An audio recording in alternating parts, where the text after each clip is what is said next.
Hi all. First of all good morning అందరికీ. ఎలా ఉన్నారు అందరూ? నేనైతే చాలా బాగున్నాను.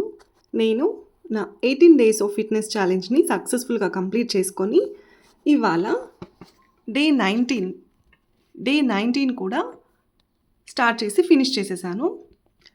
ఈ వీడియో చూస్తున్న వాళ్ళందరూ దేనికోసం వెయిట్ చేస్తున్నారు మీరందరూ? ఇంకా అట్లీస్ట్ ఇవాల్టి నుండైనా మీ body fitness related any sort of movement, walking, exercise, yoga, warmups, Surya namaskaras, any sort of mobility ఉండేలాగా ప్లాన్ చేసుకుంటారని కోరుకుంటున్నాను.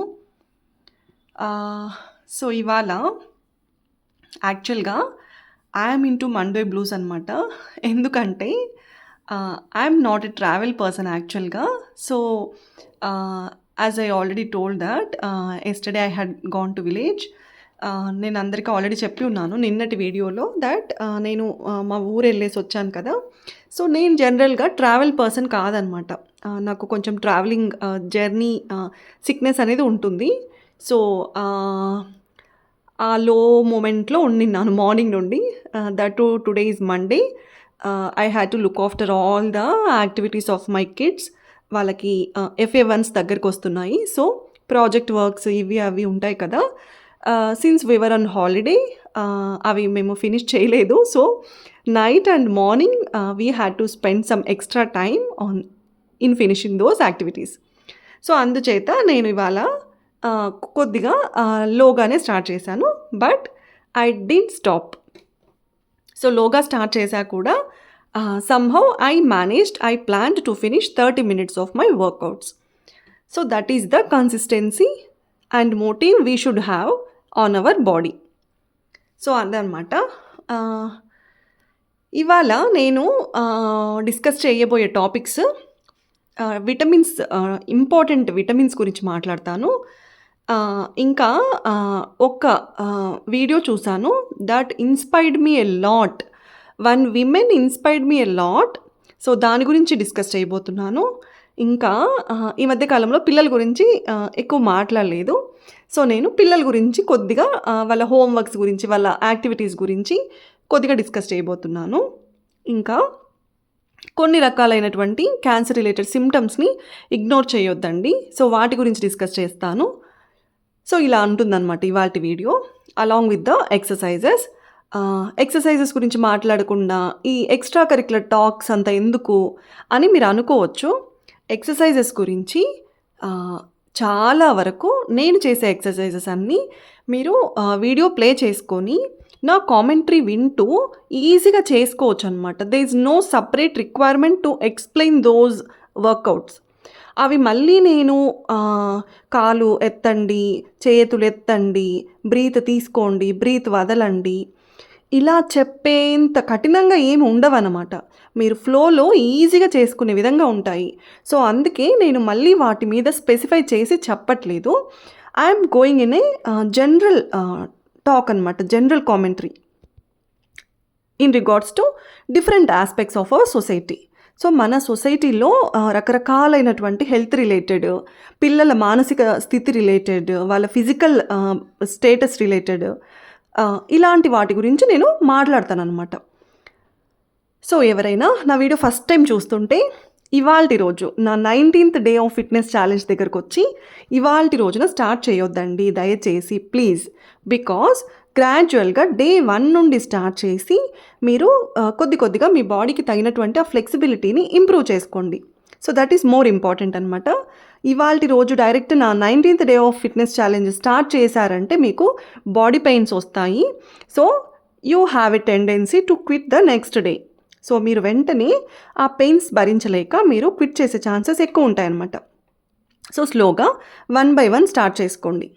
ఇంకా first thing as a go, the very first thing we discuss in our video is మొదటగా నేను ఏం మాట్లాడతానంటే every day I talk about the check list.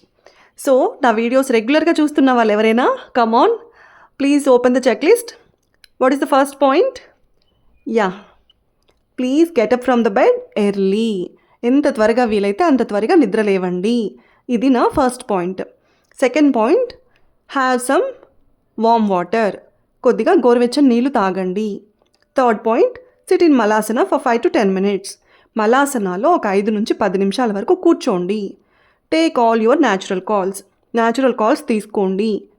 వాష్రూమ్స్కి వెళ్ళి fresh up అయ్యేసి వచ్చేసేయండి. Next point is take the yoga mat తీసేసుకొని ఒక్క water bottle పక్కన పెట్టేసేసుకోండి. Come on, start along with me. So ఇదనమాట నా daily check list that I prefer to talk about or stress about. ఇంకా నేను ఇవాళ ఒక ఉమెన్ నన్ను చాలా ఇన్స్పైర్ చేసిందని చెప్పాను కదా. సో అది ఎవరంటే ప్రేమాజీ అని చూశాను. ఆవిడ షీ 72 years ఓల్డ్ అంట.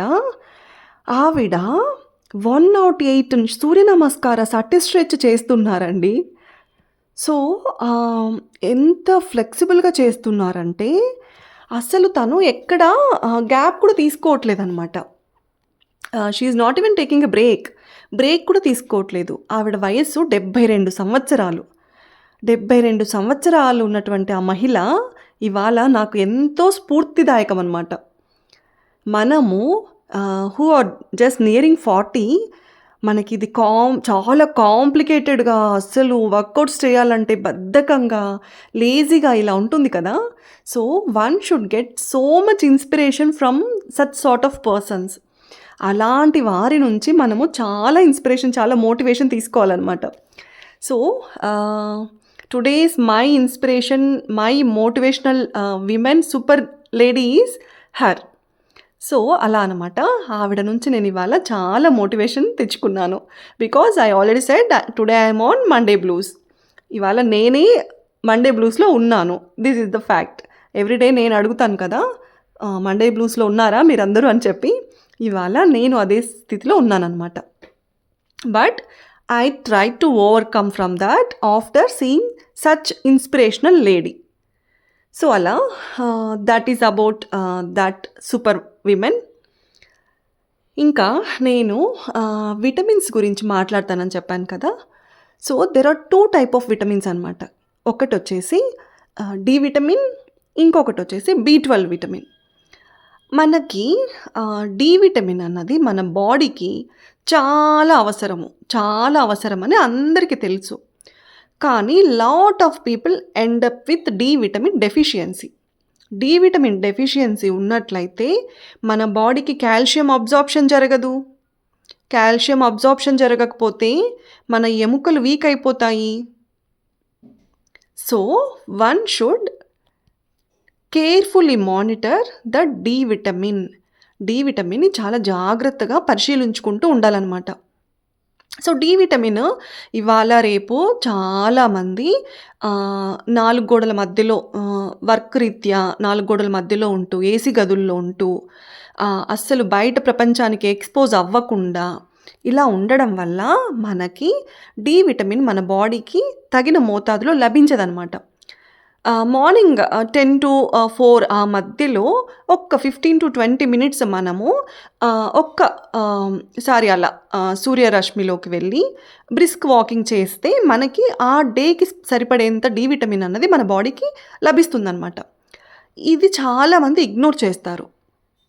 ఎందుకంటే చాలామంది స్త్రీలు మార్నింగ్ టిఫిన్స్ చేసేసి, లంచ్ ప్యాక్స్ చేసేసి, ఇంకా కొంచెం టైర్డ్, ఇంట్లో వర్క్ అంతా ఫినిష్ అయ్యాక కొంచెం టైర్డ్ ఫీలింగ్తో రెస్ట్ తీసేసుకొని, లేదు కొద్దిసేపు టీవీ చూసి, కొద్దిసేపు ఫోన్స్ చూసి ఇలా టైంపాస్ అయిపోతుందన్నమాట.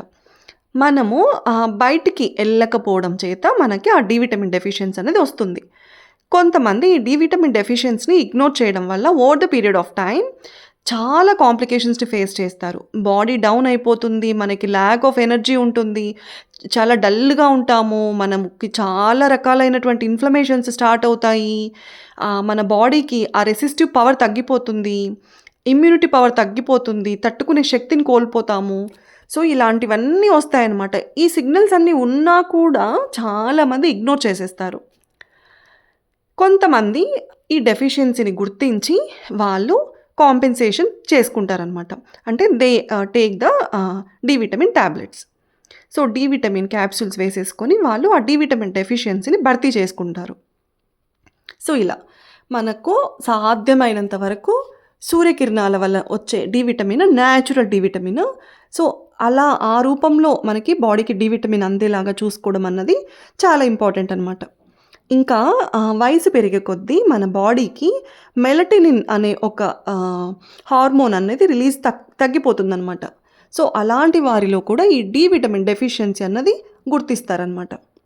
సో, ఇంకా నేను విటమిన్ బి12 గురించి కూడా మాట్లాడాలనుకుంటున్నాను. డి విటమిన్ గురించయితే అదనమాట. సో, ఇంకా ఈ విటమిన్ బి12 అన్నది చాలా వరకు మాంసాహారులలో బి12 డెఫిషియన్సీ అన్నది అంత త్వరగా బయట పడదనమాట. సాధ్యమైనంత వరకు వారికి ఉండదు. ఒకవేళ ఉన్నా కూడా వారికి తగు మోతాదులో బ్యాలెన్స్డ్‌గానే ఉంటుంది. ఎవరైతే వెజిటేరియన్స్‌గా మారిన వారు లేదా బై నేచర్ ఇన్‌బిల్ట్ వాళ్ళు వెజిటేరియన్స్‌గానే ఉంటారో అలాంటి వారికి ఈ బి12 విటమిన్ డెఫిషియన్సీ అన్నది ఉంటుందన్నమాట. అందుకే చెప్తారు, ఏదైనా మన బాడీకి సడన్ షాక్స్, సడన్ ట్రీట్మెంట్స్ ఇవ్వకూడదు. మనము చిన్నప్పటి నుండి మాంసాహారులం అనుకోండి, నాన్ వెజిటేరియన్స్ అనుకోండి, ఆల్ ఆఫ్ సడన్‌గా వెజిటేరియన్స్‌గా మారిపోకూడదు. ఎందుకంటే అప్పటి వరకు మన బాడీకి సమృద్ధిగా లభించినటువంటి బి12 ఆల్ ఆఫ్ సడన్ డెఫిషియెంట్ అయిపోతుందనమాట. So, there is a sudden shock to the body that our body could not take it. So, మన బాడీ అలా సస్టైన్ అవ్వలేదనమాట.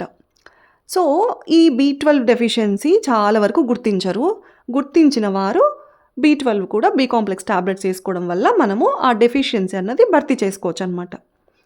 ఇంకా చాలామంది ఇప్పుడు బి12 డెఫిషియన్సీ ఉందనుకోండి, బ్లడ్ ఫార్మేషన్ కూడా సరిగా జరగదనమాట. ఇప్పుడు ప్రెగ్నెంట్ లేడీస్‌కి బేబీ ఫార్మేషన్‌కి కూడా చాలా బ్లడ్ అవసరం కాబట్టి వారికి haemoglobin content every month test చేస్తూ ఉంటారు కొంతమందికి. ఇంకా ఆ బ్లడ్ ఫార్మేషన్‌కి ఆ బి12 సక్రమంగా బేబీకి అందేలాగా వాళ్ళకి ఫోలిక్ యాసిడ్ క్యాప్సూల్స్ కూడా ఇస్తూ ఉంటారు. ఫోలిక్ యాసిడ్ తీసుకోవడం వల్ల మనకి బ్లడ్ ఫార్మేషన్ అన్నది ఎలాంటి ప్రాబ్లమ్ లేకుండా సవ్యంగా బేబీకి కూడా సమృద్ధిగా అందుతుందనమాట. So, that is about vitamin బి12. సో, ఇదనమాట విటమిన్ డి, విటమిన్ బి12 plays crucial role in our day to day healthy activities. So, మనము బాడీ నీరసంగా అనిపించినా, యాక్టివ్‌గా లేకుండా, నిరుత్సాహంగా, నిస్సహాయంగా అనిపించినా ఒక్కసారి బ్లడ్ వర్క్ చేయించుకుంటే, బ్లడ్ శాంపిల్ టెస్ట్ చేయించుకుంటే మనకి ఏమేమి డెఫిషియన్సీ ఉన్నాయో అవన్నిటి మీద వర్కౌట్ చేసుకునే స్కోప్ ఉంటుందన్నమాట. ఇవాళ రేపు బ్లడ్ టెస్ట్ చేసుకోవడానికి చాలా రకాలైనటువంటి డిస్కౌంట్స్ ప్రొవైడ్ చేస్తున్నారు. ఇన్సూరెన్స్ ఉన్న వారికైతే సంవత్సరానికి ఒకసారి ఫ్రీ శాంపిల్ టెస్ట్ చేస్తారు. సో, ఇలా ఎవరు కూడా ఇగ్నోర్ చేసి ఇలాంటి డెఫిషియన్సీని కేర్‌లెస్‌గా వదిలేయకూడదనమాట. So, that is about both the vitamins. ఇంకా ఇవాళ మార్నింగ్ నేను ఒక సర్వే చూశాను. WHO world health organisation has issued global warning on cancer. Every 2 people out of 5 are going to have the cancer cells in the coming very near future. అంటే world health organisation వారు ఒక survey release చేశారనమాట. ఏంటి దాని సారాంశం అంటే, ప్రతి 5 మంది మనుషులకు గాను 2 చొప్పున క్యాన్సర్ అనేది గుర్తించబడుతుందంట. ఎప్పుడు? అతి త్వరలో, in the coming future. So, దీన్ని బట్టి మనము ఎంత జాగ్రత్తగా ఉండాలి, ఎలాంటి జాగ్రత్తలు తీసుకోవాలి అన్న వాటి మీద కూడా వాళ్ళు కొంచెం స్ట్రెస్ చేశారనమాట. ఎలాంటి జాగ్రత్తలు తీసుకోవాలి? స్మోకింగ్ చేసేవాళ్ళు, డ్రింకింగ్ చేసేవాళ్ళు, మద్యం సేవించేవారు, పొగ త్రాగేవారు కంప్లీట్‌గా నిషేధించాలన్నమాట. కంప్లీట్‌గా అవాయిడ్ చేయాలి, స్టాప్ చేసేయాలి. ఇంకా హెల్తీ ఫుడ్ తినాలి, స్లీప్ ప్యాటర్న్ మీద వర్క్ చేయాలి, ఎక్సర్సైజెస్ చేసుకోవాలి రెగ్యులర్‌గా వితౌట్ స్కిప్పింగ్. మన బాడీని యాక్టివ్‌గా ఉంచుకోవాలి. ఇంకా ప్లాస్టిక్ వాడకాన్ని తగ్గించాలి, ప్రాసెస్డ్ ఫుడ్ తగ్గించాలి. సో, ఇలా కొన్ని రకాలైనటువంటి లిస్ట్ చెప్పారనమాట వారు. ఇవి పాటించడం వల్ల పూర్తిగా రాదా అంటే చెప్పలేము. Still there are chances, but we can avoid up to 80% వరకు తగ్గించొచ్చు అని మాత్రం వారు చెప్పగలిగారు. పూర్తిగా రాదు అన్న నమ్మకాన్ని, గ్యారంటీని ఎవ్వరూ ఇవ్వలేకపోతున్నారు. ఎందుకంటే ఇవాళ సెడెంటరీ లైఫ్ స్టైల్ వల్ల, పొల్యూటెడ్ వరల్డ్, పొల్యూటెడ్ ఎన్విరాన్మెంట్ వల్ల, the food that we take is polluted, is contaminated. ఎక్కువ రసాయనాలు వాడడం వల్ల, పెస్టిసైడ్స్ మందులు వాడడం వల్ల, సో వీటన్నిటి కారణాల చేత ఎవరికి ఎప్పుడు క్యాన్సర్ అనేది గుర్తించబడుతుందో చెప్పలేకపోతున్నారు. ఇంకా కొంతమందికి జెనెటికల్గా కూడా బయటపడవచ్చు. ఫ్యామిలీ ట్రీలో ఎవరికైనా ఉంది అని అంటే వారికి వచ్చే ఛాన్సెస్ ఎక్కువ ఉన్నాయి, వాళ్ళకి రిస్క్ ఫ్యాక్టర్స్ ఎక్కువ ఉన్నాయి అని మరి చెప్తున్నారనమాట. ఇప్పుడు కొంతమందికి ఫర్ ఎగ్జాంపుల్, ఒక ఫ్యామిలీలో ఎవరికైనా బ్రెస్ట్ క్యాన్సర్ కానీ, స్టమక్ క్యాన్సర్స్ కానీ ఇలా వచ్చాయనుకోండి, వాళ్ళ నెక్స్ట్ జనరేషన్ వారు ఎవరైనా సెడెంటరీ లైఫ్ స్టైల్స్ ఫాలో అవుతూ, అన్హెల్దీ ఫుడ్ హ్యాబిట్స్ ఉంటూ, స్లీప్ ప్యాటర్న్ మీద వర్క్ చేసుకోకుండా ఇలా అన్హెల్దీ లైఫ్ స్టైల్ ఉంటే వారికి వచ్చే ఛాన్సెస్, రిస్క్ ఫ్యాక్టర్స్ ఎక్కువ మోతాదులో ఉంటాయన్నమాట. ఎలాంటి క్యాన్సర్స్ వస్తాయి వారికి అంటే, ఫ్యామిలీ హిస్టరీలో ఇప్పుడు బ్రెస్ట్ అండ్ స్టమక్ క్యాన్సర్ ఉంటే సేమ్ క్యాన్సర్స్ అయినా రిపీట్ అవ్వచ్చు, లేదా there are many other type of cancers. So వాటిల్లో ఏదో ఒకటైనా సరే ట్రిగ్గర్ అవ్వచ్చు. సో అదైనా రావచ్చు, వేరే రకాలైనటువంటివైనా రావచ్చు. సో అందుచేత WHO వారు మనకి ముందుగానే హెచ్చరిక జారీ చేశారనమాట. It's a global warning. Globally ప్రపంచం మొత్తం మీద వారు వార్నింగ్ అన్నది, హెచ్చరిక అనేది పాస్ చేశారు. ప్రతి 5 మంది మనుషులలో 2కి చొప్పున వస్తుంది అని అంటే వారు కూడా అంత ఆషామాషిగా తీసుకోవట్లేదు. We are growing cancer cells every day. Cancer is not easy. I'm stressing it out again. ఫిజికల్గా యాక్టివ్గా ఉంటూ, హెల్దీ ఫుడ్ తీసుకుంటూ, time to time sleep patterns మీద వర్క్ చేసుకుంటూ, మన బాడీలో ఎలాంటి డెఫిషియన్సీస్ లేకుండా బ్యాలెన్స్డ్గా ఉండేలాగా చూసుకుంటూ we have to be very careful అనమాట. So this is what about the survey that WHO has released regarding the cancer progression in the very near future. So ఇంకా సిమ్టమ్స్ని ఎవరు కూడా ఇగ్నోర్ చేసుకోకూడదు అనమాట. Any sort of cancer, if it is in our body, అది అలాంటి signals అనేది మనకి body inform చేస్తుందన్నమాట. సో ఆ సిగ్నల్స్ని మనము కేర్ఫుల్గా అబ్జర్వ్ చేసుకొని, if there is any difference that doctors investigation is needed, డాక్టర్కి చూపించుకోవాలి అన్నటువంటి సిగ్నల్స్ ఏవైనా ఉంటే మనము తప్పకుండా డాక్టర్ని విజిట్ చేయాలి. డాక్టర్ని విజిట్ చేస్తే మనకి ఏమైనా కాంప్లికేషన్స్ ఉన్నాయో లేదో బయటపడుతుంది. చాలా వరకు చాలామంది సిగ్నల్స్ అన్నవి, ఆ సిమ్టమ్స్ అన్నవి ఇగ్నోర్ చేయడం వల్ల they end up in the later stages of cancers. So మనము ఏదైనా సరే స్టార్టింగ్ ఆరంభ దశలో ఉన్నప్పుడు వాటి నుంచి రికవరీ ఛాన్సెస్ అనేవి ఎక్కువ ఉంటాయన్నమాట. ఎప్పుడైతే లేటర్ స్టేజెస్లోకి వెళ్ళామో అప్పుడు రికవరీ ఛాన్సెస్ తగ్గిపోతూ వస్తాయన్నమాట. సో అందుకు ప్రతి ఒక్కరూ ఆరంభ దశలోనే గుర్తించగలగడానికి ప్రయత్నించాలి. అసలు నన్ను అడిగితే రాకుండా చూసుకోవడమే చాలా important. Prevention is better than cure. Because ఒక్కసారి వచ్చిందంటే దానికి తగ్గ ప్రతిఫలాన్ని, దానికి తగ్గ కాన్సిక్వెన్సెస్ని మనం ఫేస్ చేయడానికి సిద్ధంగా ఉండాలి. That to we never know health issues ఏవైనా సరే హెల్దీ స్టేజ్ నుండి రిస్కీ ఫేస్ ఆఫ్ లైఫ్కి ఎప్పుడు మారిపోతాయో ఎవ్వరం చెప్పలేము. ఇప్పుడు ఆల్ ఆఫ్ సడన్ చాలా హెల్దీగా ఉన్నటువంటి ఒక వ్యక్తికి ఏదైనా హెల్త్ ఇష్యూ ట్రిగ్గర్ అయిందంటే వాళ్ళు హెల్దీగా ఉన్నట్లే ఉండి రిస్కీ స్టేజ్లోకి ఎంత త్వరగా వెళ్ళగలరు అన్నది ఎవరు చెప్పలేరన్నమాట. It completely depends on our fitness, our healthy life style, how our body reacts to such sort of complications. మన బాడీ అలాంటివి ఎలా తట్టుకుంటుంది, మనం ఎంత త్వరగా దాని నుండి రికవర్ అవ్వగలము, మన బాడీ ఎంత ఫిట్గా ఉంది, మన బాడీకి ఎంత ఇమ్యూనిటీ పవర్, ఎంత తట్టుకునే శక్తి ఉంది, ఇవన్నీ బేస్ చేసుకొని ఉంటుందన్నమాట రికవరీ రేట్ అన్నది. సో అందుకోసమే ఇవన్నీ రాకుండా చూసుకోవడం అన్నది చాలా ఇంపార్టెంట్ ప్రతి ఒక్కరికి. ఇంకా నేను నిన్న మేము వడిబియ్యం కోసమని ఊరెళ్ళామని చెప్పాను కదా! దాని గురించి నిన్న నాకు ఒక మంచి విషయం చెప్పాలని అనిపించింది. మన పెద్దవారు ఈ వడిబియ్యము అన్న సాంప్రదాయాన్ని ఆడవారికి ఎంత చక్కగా పొందుపరిచారో కదా! మన జీవన శైలిలో. ఇప్పుడు ఆడపిల్లలు పెరిగి పెద్దయి వివాహం చేసుకొని అత్తవారింటికి వెళ్ళిపోయిన తర్వాత వారు వాళ్ళ తల్లిదండ్రుల్ని, వాళ్ళ కుటుంబ సభ్యుల్ని వదిలేసి మెట్టినింట అడుగుపెట్టి భర్త, పిల్లలు, అత్తమామలు ఇలా కంప్లీట్‌గా వాళ్ళ చుట్టూ ఉన్నటువంటి మనుషులు మారిపోతారు. వాళ్ళ చుట్టూ ఉన్నటువంటి పరిసరాలు మారిపోతాయి. కానీ అమ్మ, నాన్నల మీద, పుట్టింటి మీద మమకారం అన్నది ఏ ఆడపిల్లకి చావదనమాట. సో, అందుకోసము పెద్దలు, తల్లిదండ్రులు ఆడపిల్లలకి 3 సంవత్సరాలకొకసారి లేదా 5 సంవత్సరాలకొకసారి ఎవరికి వీలైనటువంటి ఎవరి సాంప్రదాయాల ప్రకారం వారు ఆడబిడ్డల్ని ఇంటికి పిలిచి వడిబియ్యం పెట్టి, చీర సార పెట్టి వాళ్ళని సంతోషపరచడం అన్నది ఇదొక సాంప్రదాయము. పెద్దలు అనాదిగా పాటిస్తూ వస్తున్నదనమాట.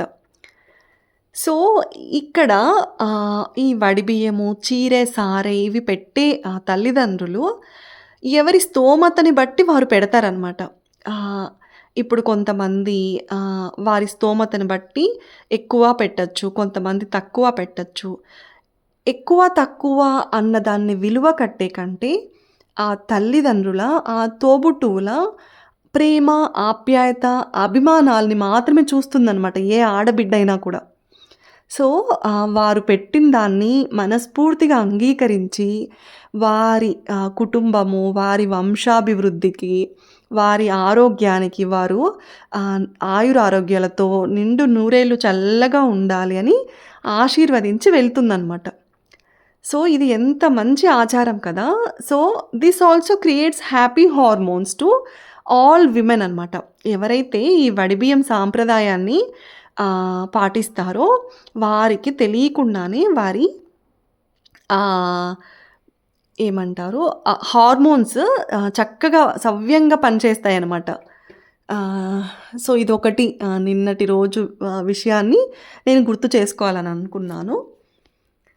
ఇంకా నేను ఇవాళ ఈ మధ్య చాలా రోజులైంది కదా పిల్లల గురించి మాట్లాడి. సో, నేను ఇవాళ పిల్లల హోంవర్క్స్ టాపిక్ గురించి మాట్లాడదాం అనుకుంటున్నాను. ఆల్ ఆఫ్ సడన్ పిల్లల హోంవర్క్స్ టాపిక్ ఎందుకు అని అనుకుంటున్నారా? ఎందుకు అనంటే మా పిల్లలకి ఇవాళ FA1 ఎగ్జామ్స్ దగ్గరకు వస్తున్నాయని చెప్పి ప్రాజెక్ట్ వర్క్స్ ఉంటాయన్నమాట. ప్రాజెక్ట్ వర్క్స్‌కి కొన్ని మార్క్స్ అలొకేట్ చేసి పెడతారు. సో, ఈ ప్రాజెక్ట్ వర్క్స్‌కి టైమ్ లైన్స్ సబ్మిట్ చేస్తారు. ఆ టైమ్ లైన్స్ లోపు మనము ఆ యాక్టివిటీస్ అన్నది సబ్మిట్ చేయాలన్నమాట. యాక్చువల్‌గా మా పెద్ద పాప తను అన్ని విషయాల్లో యాక్టివ్‌గానే ఉంటుంది. లేజీ అని చెప్పలేము. ఎందుకంటే తను ఒక్క సెకండ్ కూడా ఒక చోట కూర్చోంగా నేను చూడలేదు. సో, అలాంటి పర్సన్ లేజీ అని మనం ఎలా చెప్తాము? చెప్పలేము. When it comes to writing part, రాసే విషయానికి వస్తే తనంత లేజీ ఎవ్వరూ ఉండరేమో అని అనిపిస్తుంది నాకు పర్సనల్‌గా. ఎందుకంటే తనకి రాయడం అంటే అస్సలు ఇంట్రెస్ట్ ఉండదు. అస్సలు ఇష్టపడదు. నేను ఎలాగోలా తనని మైండ్ డైవర్ట్ చేసి నేను ఇంత రాస్తున్నాను అన్న ఫీలింగ్ తనకి కలగకుండా ఈజీ వేలో ఎలాగోలా తన చేత తన హోంవర్క్స్ కానీ, యాక్టివిటీస్ కానీ ఫినిష్ చేయిస్తాననమాట. కానీ స్టార్టింగ్‌లో ఐ వాస్ గెట్టింగ్ ఫ్రస్ట్రేటెడ్. నాకు కొంచెం ఫ్రస్ట్రేషన్ వచ్చేది. అస్సలు పిల్లలకి ఇన్నిన్ని హోంవర్క్స్ ఎందుకు ఇవ్వాలి? అసలు వాళ్ళ చేత ఇంతింత రాపిస్తూనే ఉంటే వారికి ఏమొస్తుంది? వాళ్ళ స్పైనల్ కార్డ్ చిన్న వయసులో వంగిపోయి ఇలా చాలామంది పిల్లల్ని చూస్తున్నాను అనమాట. ఇలా వంగిపోయి నడుస్తూ ఉంటారు. ఇలా గంటలు గంటలు కూర్చునేసి ఇలా రాసి రాసి రాసి వాళ్ళకి వెన్నెముక అన్నది నిటారుగా చక్కగా స్ట్రైట్‌గా ఉండట్లేదు. దానికి తోడు శారీరక శ్రమ అన్నటువంటిది అస్సలే ఉండట్లేదు. సో, వీటన్నిటి కారణాల చేత నేను ఏమనుకునేదాన్నంటే పిల్లలకి భావోద్వేగపూరిత లెర్నింగ్ వే అన్నది ఇంప్లిమెంట్ చేస్తే బెటర్ స్కూల్స్‌లో. ఇప్పుడు రాసే పిల్లల గురించి నేనిక్కడ మాట్లాడట్లేదు. ఎందుకంటే రాసే పిల్లలు, చదివే పిల్లలు వారు ఎలాగైనా చదువుతారు, ఎలాగైనా రాస్తారు. ఇక్కడ అలాంటి పిల్లల గురించి డిస్కషన్ కాదు. ఎవరైతే పిల్లలు రాయడానికి హోంవర్క్స్ అంటేనే భయపడిపోతూ, బెంబేలెత్తిపోతూ, అదొక బర్డెన్ లాగా, అదొక పనిష్మెంట్, అదొక శిక్షలాగా భావిస్తూ ఉంటారో అలాంటి వారి గురించనమాట. ఆహ్, ఇప్పుడు ఎస్పెషల్లీ మా పెద్ద పాప విషయానికొస్తే తను స్కూల్ స్టార్ట్ అవ్వాల్సిన టైంలో కరోనా వైరస్, కోవిడ్ వైరస్ వచ్చింది. So, it's like complete pandemic కదా! Everywhere it is all bandh, closed.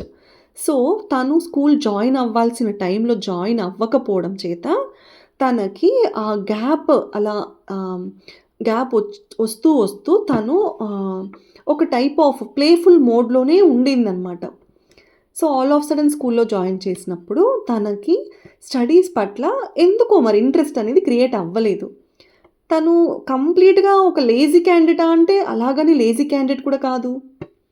తను she always will be busy in doing one or the other craft, one or the other activity.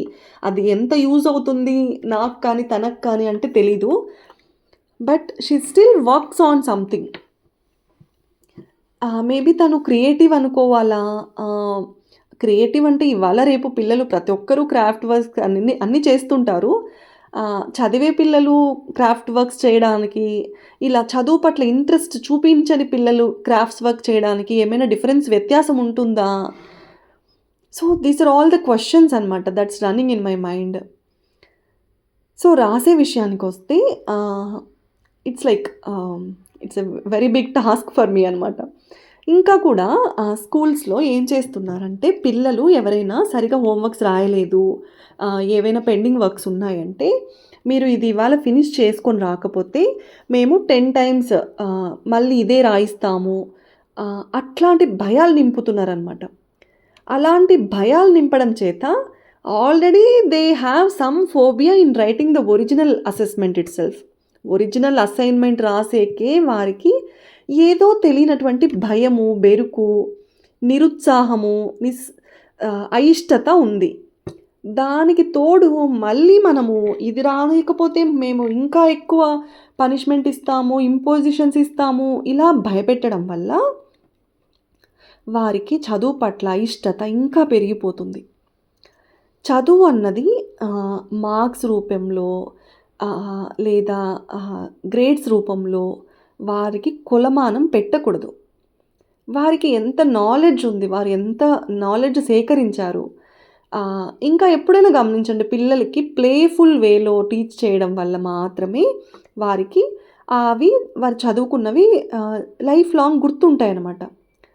చదువు భావోద్వేగపూరితంగా emotional way of teaching is very important for any kid to remember all those aspects for their life long. చదువు అంటే ఇప్పుడు ఇవాళ 5th grade syllabus, 5th grade చదివి 6th గ్రేడ్‌కి వెళ్ళే టైంకి వదిలేయడానికి కాదు కదా, మర్చిపోవడానికి కాదు కదా. అది వారు లైఫ్ లాంగ్ ఆ సబ్జెక్ట్ అనేది వాళ్ళకి బ్రెయిన్‌లో గుర్తు ఉండాలి అంటే గంటల తరబడి రాపించే కంటే వారికి క్వెషన్స్ అడగడంలో, ఇవాళ ఒక టాపిక్ ఇచ్చి, ఈ టాపిక్ గురించి నీకు ఇవాళ క్లాస్‌లో విన్న దానికి నువ్వైతే నీ ఓన్ వర్డ్స్‌లో ఎలా ఆన్సర్ ఇవ్వగలవు? ఇలా కొత్త పద్ధతిలో వారిని అనుసరించి ఇలాంటి పద్ధతులు పాటించడం వల్ల వారికి క్రియేటివిటీ పెరుగుతుంది. ఈ క్వెషన్‌కి ఆన్సర్ మనం ఇంకా ఎంత బాగా చెప్పగలము, ఇంకా ఎంత క్రియేటివ్‌గా ఆలోచించగలము, ఇలా ఆలోచిస్తారనమాట పిల్లలు. గంటల తరబడి కూర్చోబెట్టి రాయండి, రాయండి, రాయండి అంటే వారికి విసుగొస్తోందనమాట. నేనిక్కడ రాసే పిల్లలు I think those parents who have the kids who are very much interested in writing their homeworks, they are blessed. To me seriously I'm saying, అలాంటి పేరెంట్స్ ఎవరైనా, అలాంటి పిల్లలు ఉన్నటువంటి పేరెంట్స్ వాళ్ళు నిజంగా బ్లెస్డ్ అని నేను భావిస్తాను. ఎందుకంటే అదొక టైప్ ఆఫ్ ఫ్రస్ట్రేషన్ అండి. హోంవర్క్స్ అన్నది పిల్లలు అయిష్టంగా ఉంటారు, వాళ్ళు రాయడానికి ఇంట్రెస్ట్ చూయించరు. పేరెంట్స్ మీద ఆ స్ట్రెస్ ఉంటుంది. We have to make them finish their homeworks. ఆ స్ట్రెస్ ఉంటుంది. కొద్దో గొప్పో ఎంత వద్దనుకున్నా ఆ స్ట్రెస్ అనేది ఉంటుంది. ఎస్పెషల్లీ మదర్స్ మీద ఎక్కువ ఉంటుంది. Because they stay home, they have to look after all the kids activities కాబట్టి. వారేమో రాయరు. అవేమో అవ్వవు. అవి ఎంతసేపు కూర్చొని రాసినా అది అవ్వదు.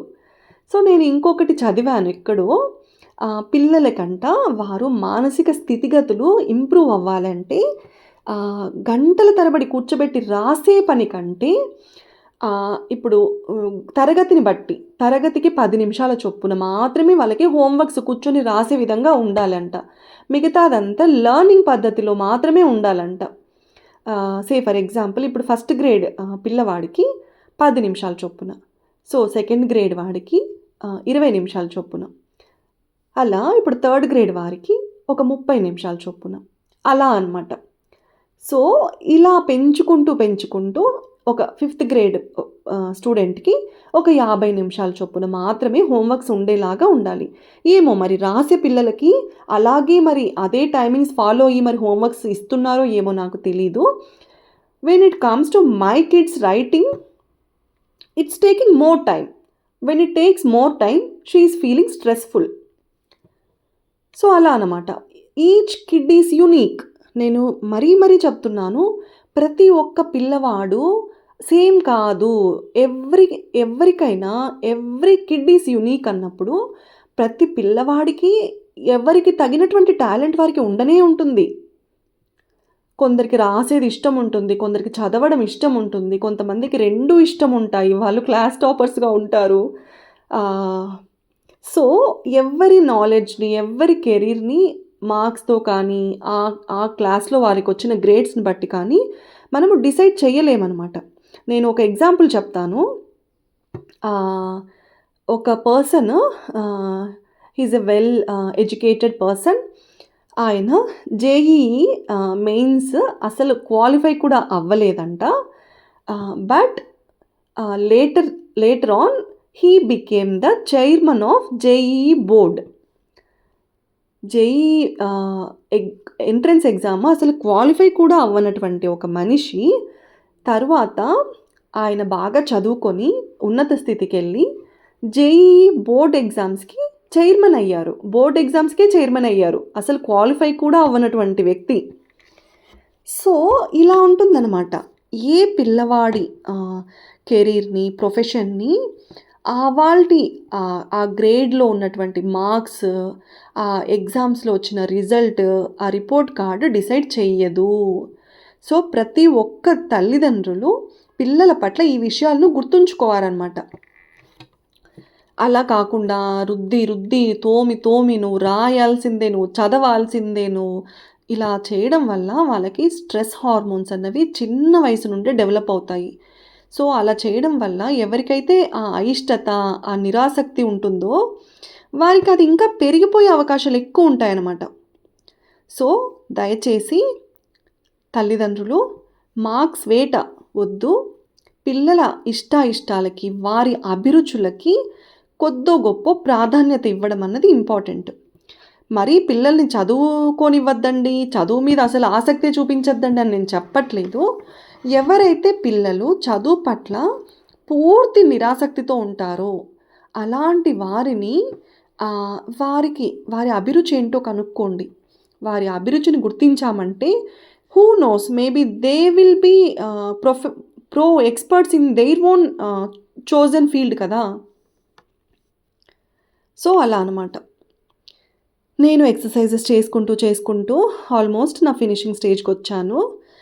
నా వీడియోస్ ఎవరైనా ఫస్ట్ టైం చూస్తున్నట్లయితే ఇవాళ డే 19, ప్రీవియస్ 18 డేస్ చూడండి. అలాగే బ్రెస్ట్ క్యాన్సర్ అవేర్నెస్ గురించి, సూసైడల్ ప్రివెన్షన్ అవేర్నెస్ గురించి వీడియోస్ చేసి ఉంచాను. ఎవరైనా ఆ రిలేటెడ్ ఇన్ఫర్మేషన్ కావాలని అనిపిస్తే ఒక్కసారి ఆ వీడియోస్ విజిట్ చేయండి. ఎవరికైనా షేర్ చేయాలి అంటే షేర్ చేయండి. ఇంకా ఏవైనా స్పెసిఫిక్ రిలేటెడ్, ఇప్పుడు హారిక గారు నన్ను specific beginners related yoga asanas, warmups, సూర్య నమస్కారాలు చెయ్యరా అని అడిగారు. సో నేను వాటి స్పెసిఫిక్ క్రియేట్ చేసి ఉంచానన్నమాట. సో, బిగినర్స్ ఎవరైనా సరే ఆ వీడియోస్ చూసినట్లయితే మీకు చాలా ఈజీగా, ఫ్లెక్సిబుల్‌గా చేసుకోగలరనమాట. ఇంకా అలా ఎవరైనా స్పెసిఫిక్‌గా ఇలా ఓన్లీ మాకు ఈ రిలేటెడ్ మాత్రమే కావాలి అని ఏవైనా స్పెసిఫిక్ రిక్వైర్మెంట్స్ ఉంటే జస్ట్ ఒక్క కామెంట్ చేయండి. నేను దాని మీద వర్క్ చేస్తాను. ఇంకా చాలామందికి అసలు మీరు ముందు ఏం చేసేవారు అన్న డౌట్ ఉంది. నాకు పర్సనల్‌గా మెసేజ్ చేస్తున్నారు. సో, అలాంటి వారి కోసము నేను నా ప్రీవియస్ ఫిట్‌నెస్ ఛాలెంజ్ వీడియోస్‌లో లైక్ డే 1, 2, 3 అలా రోజు కొద్దిగా నేను నా గురించి చెప్పుకుంటూ వచ్చాను. లైక్ మై పర్సనల్ సిట్యుయేషన్ గురించి, నేనెందుకు ఇక్కడ ఉన్నాను, నేనెందుకు ఇది చేస్తున్నాను అన్న దాని గురించి కంప్లీట్‌గా డిస్కస్ చేసున్నాను. సో, ఒక్కసారి ఆ వీడియోస్ విజిట్ చేయండి. ఇంకా నేను ప్రాణాయామ చేయకుండా నా వర్కౌట్స్ అస్సలు ఫినిష్ చేయను. అలా చేయకూడదు కూడా. ఖచ్చితంగా మన బాడీని 30 మినిట్స్ మనము వర్కౌట్స్ చేసినప్పుడు మన బ్రెయిన్‌కి, మన బాడీకి తగినటువంటి ఆక్సిజన్ అనేది మనము ఫుల్‌ఫిల్ చేయాలన్నమాట. So, when our body and brain gets that oxygen levels, we get to our routine, normal routine. So, అందుకోసము బ్రెయిన్, బాడీ ప్లెజెంట్‌గా ఉంచడం కోసము అప్పటి వరకు ఆక్సిజన్ ఇంటేక్ తగ్గిపోయి ఉంటుంది కాబట్టి మనము కంప్లీట్‌గా ఆక్సిజన్